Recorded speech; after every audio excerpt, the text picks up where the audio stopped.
how appropriate that song is in the times we are living in now. Okay. Now I get to introduce our speaker. We love him. And I would like to introduce our friend and guest speaker, Reverend Steven McAfee, to the platform to share today's message titled, Children of God. Thank you. You're welcome. Good morning. Good morning. So, thanks, Lois. I talk all the time about connections in my classes, and Lois is going to help me connect my guitar shortly, so thank you.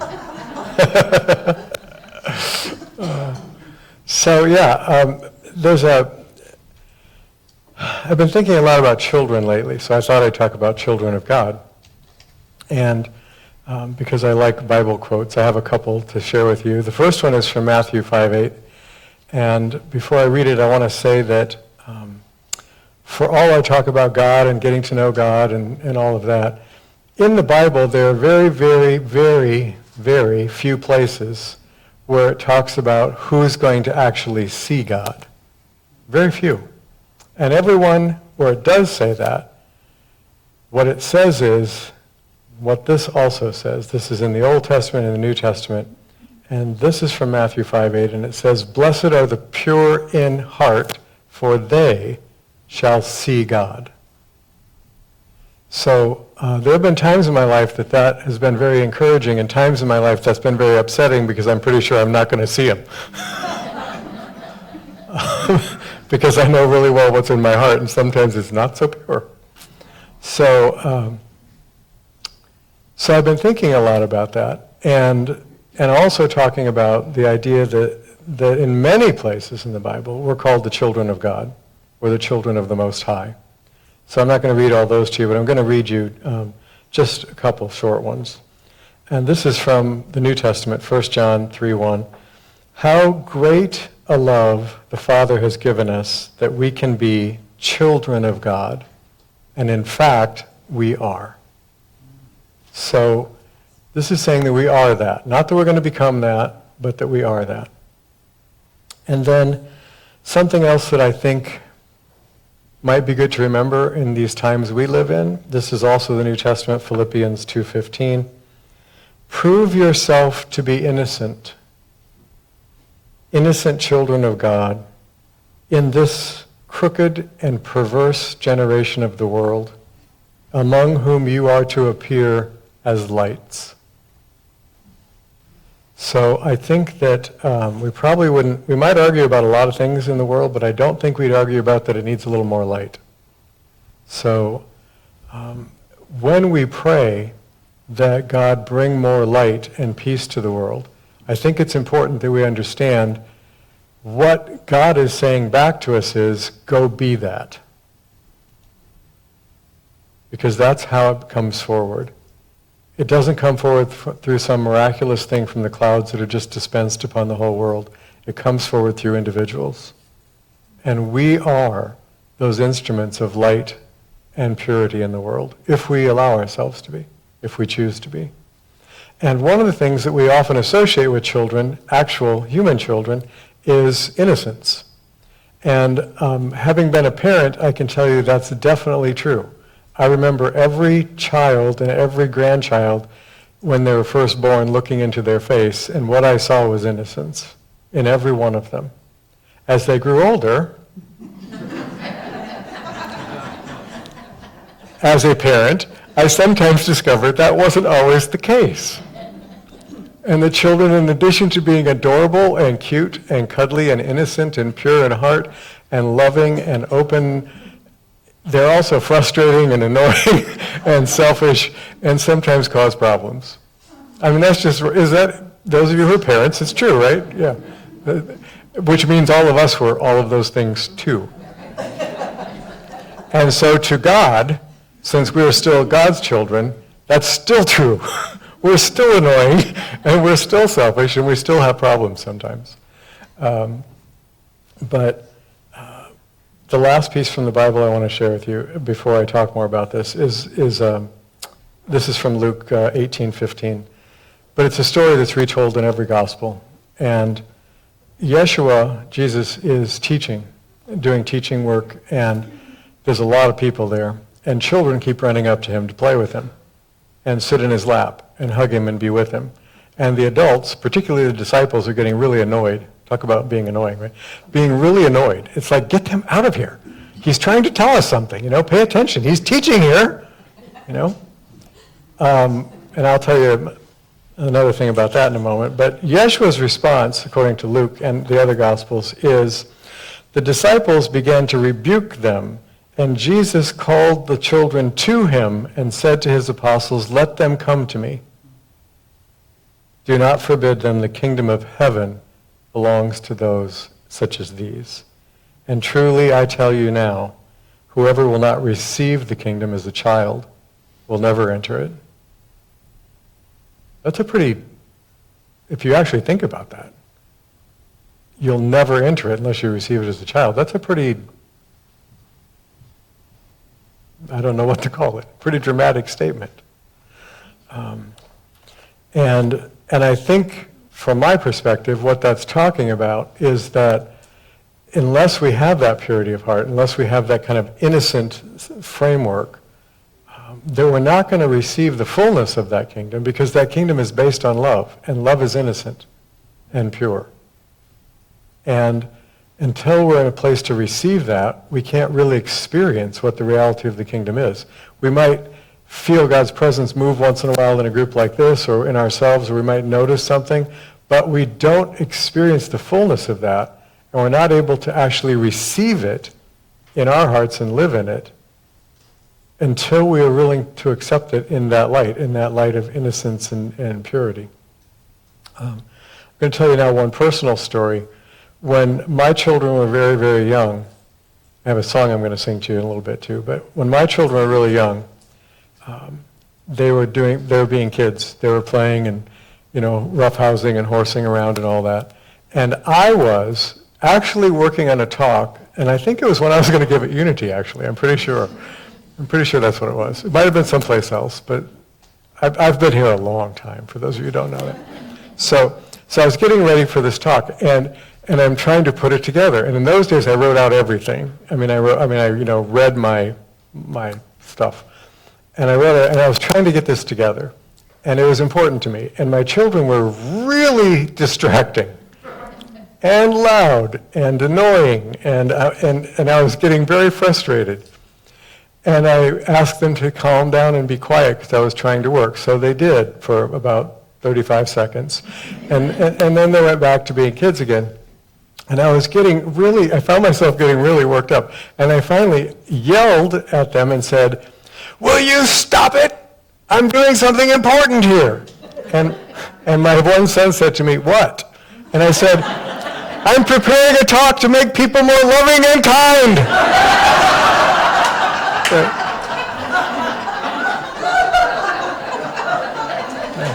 It's a true story. Yeah. So I put down the papers and I went outside and played ball with them for a while. And you know what? Interestingly enough, I just realized this. When I came back in, the talk came together just like that. Just like that. So, children of God. I want to say a couple of things about that for all of us. The children of God means a lot of things, and sometimes we may pick up on the innocent aspect, or we may pick up on the fact, we're all children of God, so we're all siblings, and we should get along. Sometimes there are things I think we maybe don't notice about that. One thing about calling us children of God, by implication of being called a child, is we're not fully mature yet.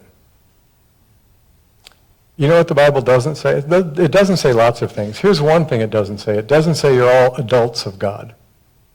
It doesn't say that anywhere. It calls us sons and daughters or children. Well, my sons and daughters were not mature when they were children's ages. And so one thing is we're not fully mature.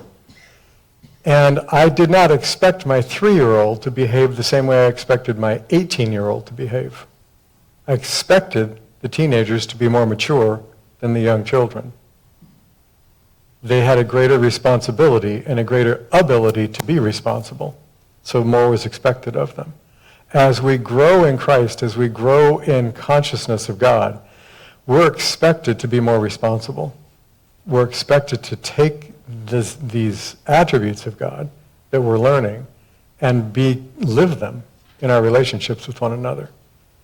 What we don't know, we're not responsible for. We can't be. But what we do know, we are responsible for. And so we've heard a lot about the teachings of the divine here and elsewhere. And many things, maybe this is not true of you, but I can look back at most of my life and say that in many, Michael has stood up here before and said, I never did anything wrong that I didn't know was wrong before I did it. You probably heard Michael say that. I'm going to tell you kind of a corollary to that. In my whole life, I have always known better than I did. I knew more than I applied. I still do. I mean, that's a sad statement about me, but it's true. It's really hard to embody everything that we know. At least it's difficult for me. So it's a process, and that's the maturation process. That's children of God growing into co-partnership with God. When I was really young and my parents were my parents, I was very fortunate. I had good parents who loved each other and me, and I say I had a happy childhood. I know that's kind of not in vogue these days, but I had a happy childhood, and I was very lucky for it. And when I became an adult, I had a different relationship with my parents than I did when I was a young child. It was still a loving relationship, but it was on a different status. And it's the same with my children as they've grown into adults, and grandchildren as they're now grandchildren, now growing into adults. When did that happen? But the relationship changes as the maturity level changes. Our relationship with God changes as our maturity level changes. It becomes different. It actually becomes a deeper relationship, and it becomes more of a partnership instead of the parent. When my children are young, I'm the authority, not them. They don't get to choose certain things. They don't get to choose to go to an all-night party when they're 13 years old with a bunch of boys and girls and no adult supervision. They can want to do that all they like, but they're not getting to, because I'm in charge. I'm providing direction for them. I'm providing instruction for them. I'm providing, hopefully, an example for them. And God does all that for us. He provides examples. He provides instructions, like here, the Bible, all these things. We get all those instructions. We also, and we don't talk about this very much either, but in my life, I can certainly attest to this, God also disciplines me when I need it. And no, he does not appear in my living room and I don't get whacked with a paddle or something. But circumstances arise that make me look at something going, what are you doing? When you do this, here's the consequence. And you can't keep doing that. And so I get direction. I don't just get direction in terms of, this would be really nice if you did this, honey. I've seen a lot of parents going, would this make you happy? Would this make you happy? Would this make you happy? Here, would this make you happy? And do you know what happens to those children that we try so hard to make happy? They become miserable. Because they never learn to take care of themselves and to be responsive and compassionate to others. So we're not doing them favors. God does not do that to us. God does not give me everything I want. Even though I keep thinking I wish he would, it's a darn good thing he doesn't. Because over the years there have been a lot of things that if I'd gotten what I wanted, that would have not been so good. So we get this training as we mature.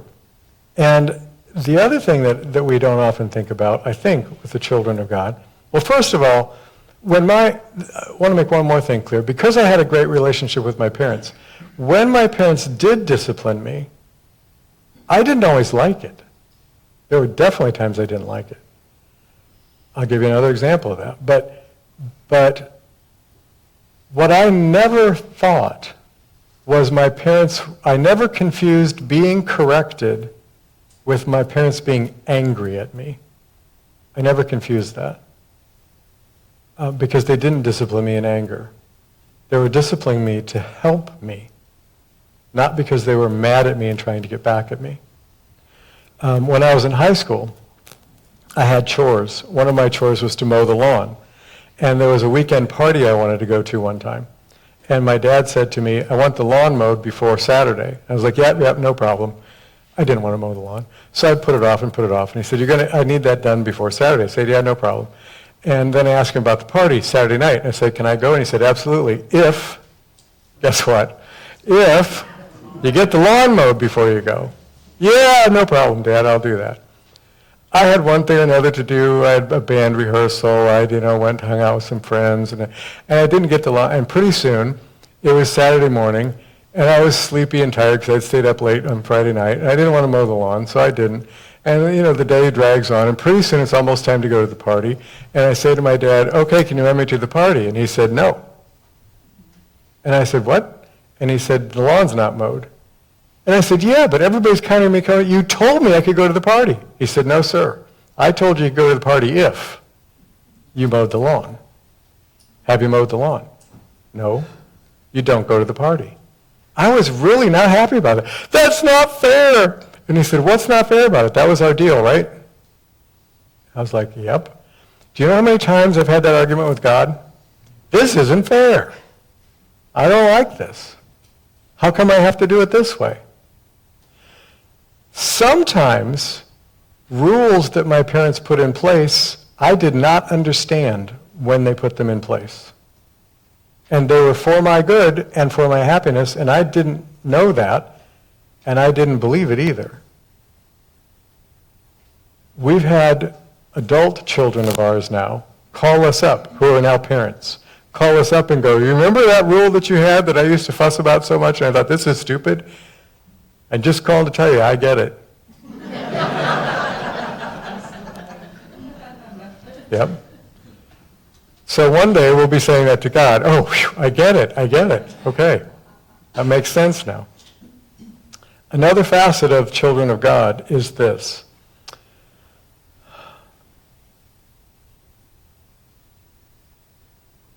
If a wolf has babies, what are those babies? Wolves. Are they lambs? Nope. Are they chickens? Nope. Are they birds? Nope. They're wolves. The son of a lion is also a lion. If we're children of God, what are we? Yeah. We're not something other than that. We can't be. That's how it works. So that idea is that we need to mature into understanding that and what that means. And we need to mature into how we use that power. That's why there's a time of maturation and guidance and discipline, so we use it well. We have the power of speech, which we don't even think about probably. That's a unique thing, but we have this power of speech. And do you know what we can do with that power of speech? We can have Wanda come up here and teach us the last 2 weeks about Jesus and about the nature of God and things, and we go, oh my God, that's great. And we feel lifted up, and we feel blessed by that. And we can use speech to lift each other, to heal each other, to comfort each other, to make each other laugh, to love each other. We can also use that same power of speech to just devastate each other. And some of the wounds that you probably still carry were not physical. They probably started right here. And you probably can still hear some of those words. That's power. That is God power to create and to make an impact on the creation. We have that power. Lois played a song she created. Didn't exist before she did it. We have the power to create. What are we creating? And so we have to watch what we're creating and how we're creating, and not be oblivious to the fact that we are creating. Some of you know, Michael and I like Kabbalistic things, old Jewish mystical teachings, because we find them really helpful. And one of the sayings in Kabbalah is, you can have a positive impact on the world or a negative one, but you can't have none. And every time we encounter one another, today you walked in, you met some people, you chit-chatted, you schmoozed a little bit before we started. You know you're going to talk to people when this is all over. Every one of those people that you just encountered, every one of them had an impact on you, and vice versa. And because of the way this place works, probably it was a nice impact. Made you feel better, hey, welcome here, like I'm glad to see me. They lifted you up a little bit, whatever it was, they shared something if you're struggling with it to give you some encouragement. Probably, I don't know this, but probably you didn't encounter anybody this morning that after the encounter you went, oh my God, I feel terrible. And probably not. I hope not. But they had the power to do that. They had the power to make you feel awful about yourself. And they didn't. We make choices. Part of the maturation process is making choices. And then recognizing that every choice you make has a consequence. I had a teacher a long time ago talking to me about karma, many years ago, and I was trying to understand the concept. And I said, I thought we had free choice, so what's the karma thing? He said, okay, here's how that works. You can choose whatever you want, but you're never free of the consequences of that choice. That's freedom of choice and how karma works. Every choice you make has consequences. So pay attention. And one of the things that I've noticed in my life, as I'm growing into hopefully a little bit more mature child of God, is that the choices, many conditions in my life that I don't like, if I'm honest and look, I can see that those are the end result of choices I made way back over here. And then because I made this choice, then I made that one, and then because I made that one, I made this one. And then I got to here and I went, I don't like this. And somebody says to me, well, Stephen, you're choosing that. I went, no, I'm not. I don't choose this. This is awful. I'm not choosing this. No, you're not choosing it now, but every choice you made led up to where your life is right now. Whatever state it's in, it led up to that. So if you're really happy with it, keep making those kind of choices because they're working. But if you're not, start looking at not just asking God for help, that too, always, but start looking at what am I doing to sustain this situation that I don't like? When God empowers something, he brings life to it. If God were to take his power away from it, that life would die. When God calls your soul out of the body, your body's done. It's done. When he decides to bring you into a body, there you are.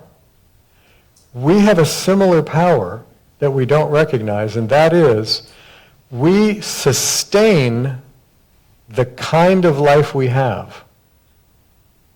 Or we stop sustaining it, and that life will start dying off, and we can create a different life. You are never stuck unless you refuse to move. So we have this power to change things in our life. And children also imitate. That's one of the primary ways they learn is by modeling and by imitation. So do we. So we have all these examples in Scripture, in holy places like this, in holy people. We have all these examples of this is what God is like. This is God-like. This is God-like. This is what God is like. And then we can choose to model ourselves after that and make that choice.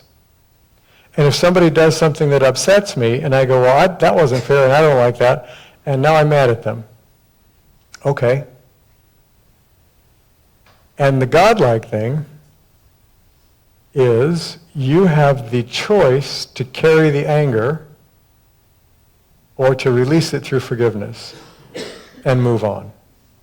You have that choice. So the more that we carry it defines the quality of our life. And a lot of us carry a lot of baggage we don't want to be carrying. And then we say things like, well, I don't have any other choice.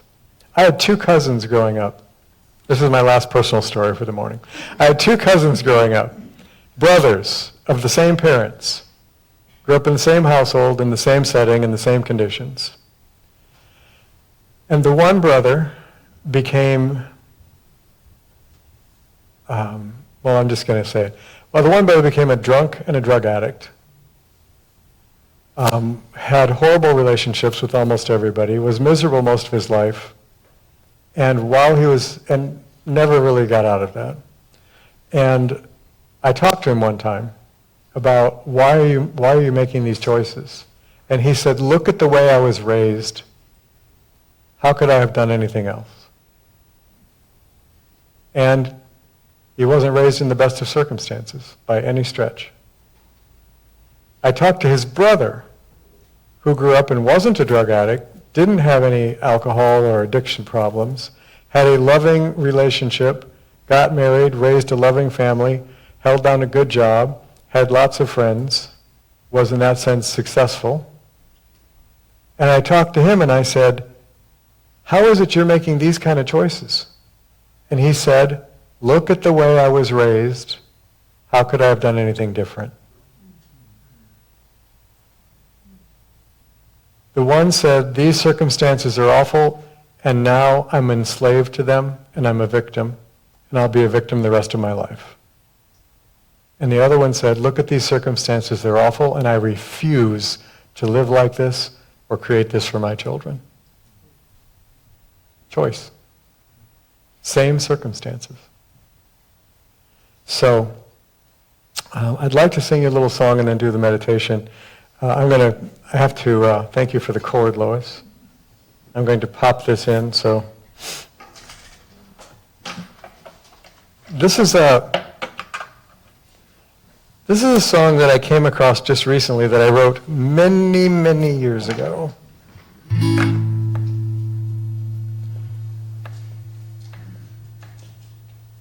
All righty.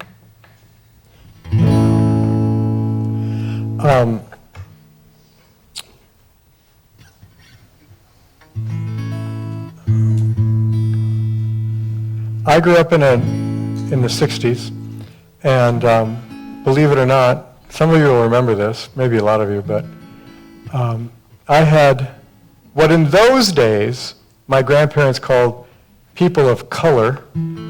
I had some black friends, and I was astonished one time that we went to a restaurant and they had to use a different bathroom. I was like, what? That just didn't make any sense to me. And I began thinking about, as I got older, this was again many years ago, I began thinking about all of the hate that we teach to our children. The things that we teach them to hate and the types of people we teach them to hate. And I thought about people who didn't like somebody because they had a different skin color. I thought about people, I had people in my family who were, not to knock the traditional church, but they were fundamentalist, zealous, literal Christians, and they not only believed everybody else was going to hell, but they didn't like them. It was really clear they didn't like them. And they were teaching their children not to like any non-Christians, which is not really a Christian attitude, but that's what was happening. So I thought about this a lot, and I thought about that innocence I talked about a moment in the child's eyes. So this is called They Told Me, and I kind of pulled it out of mothballs in my drawer because I've been watching the news with lots of faces of children. They told me I should hate you for the color of your skin. They told me I should hate you 'cause you don't believe in him. And they told me I should hate you 'cause your ways are not like mine. And I thought that I could do it till I saw your children's eyes. There was a light so pure and strong shining out of them, a light I've seen in my son's eyes time and time again, a light of joy and wonder, so simple and so free, arms open wide to everyone, not just to you and me. Children know what we forgot, a truth from which we hide. Our hopes and fears are all the same, way down deep inside.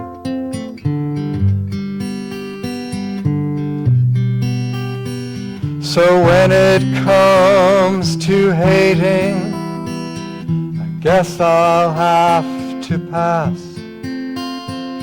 'Cause though sometimes I feel it, I just can't make it last. I think of his eyes, smiling the same. I think of his heart, crying the same. I can feel their hearts crying out to me, saying, please, please, won't someone set us free?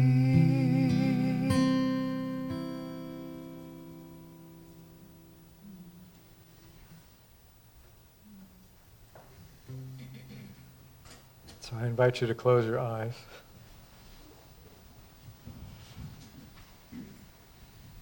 And think of the face of any innocent in your life. Child, grandchild, friend, baby, pet. Think of that face. A face that's eager to embrace life. A face that has a light shining through its eyes.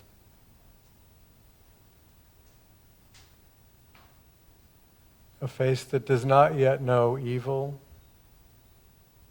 does not yet know hatred, does not yet know fear.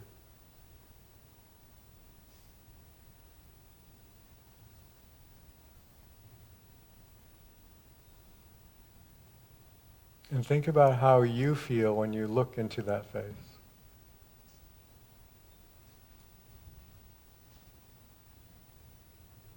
And doesn't it resurrect within you your image of your own innocence? Maybe an innocence you still retain, maybe an innocence you have long forgotten.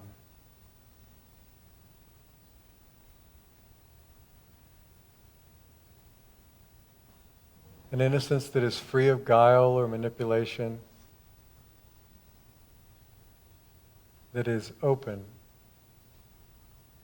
to the miracle of love.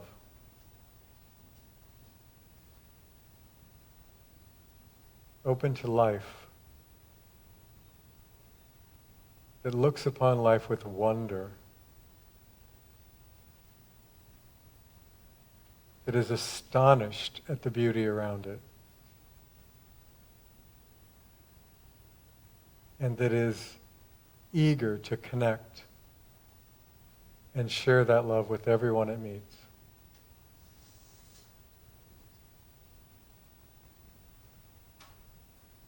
That innocence is the child of God in us. And like any child of ours, needs to be nurtured, needs to be directed, needs to be accepted, needs to be guided, and most of all, needs the attention of our love. That innocence in you, the innocence in me, needs to be loved and cherished. It needs to be protected. It needs to be honored. And when I make a mistake, when you make a mistake, what if, instead of looking upon one another's mistakes, we looked upon the innocence in which they were made?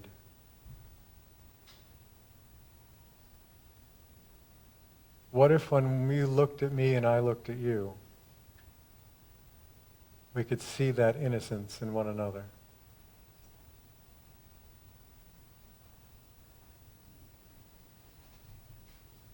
Because when God looks into your face, that is what he sees.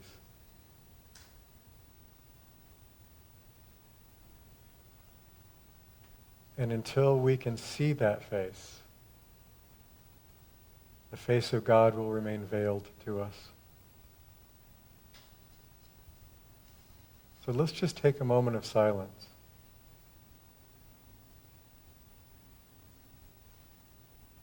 And allow ourselves to be children of God, to be in wonder at his creation, and to be eager to receive it in love.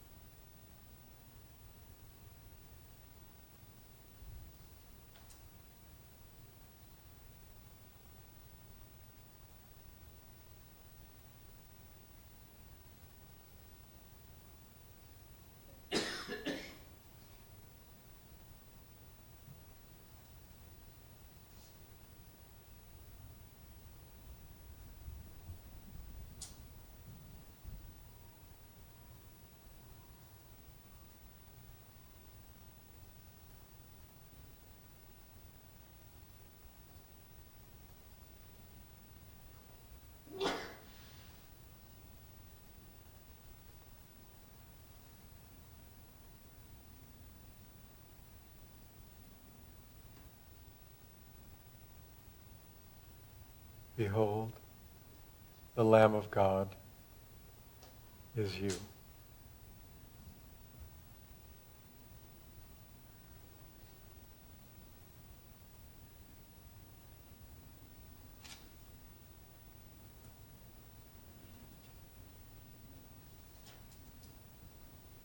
Thank you for this holy place and these holy souls, and the reminder of the importance of honoring your presence in ourselves and in those we meet. Amen. Thank you all.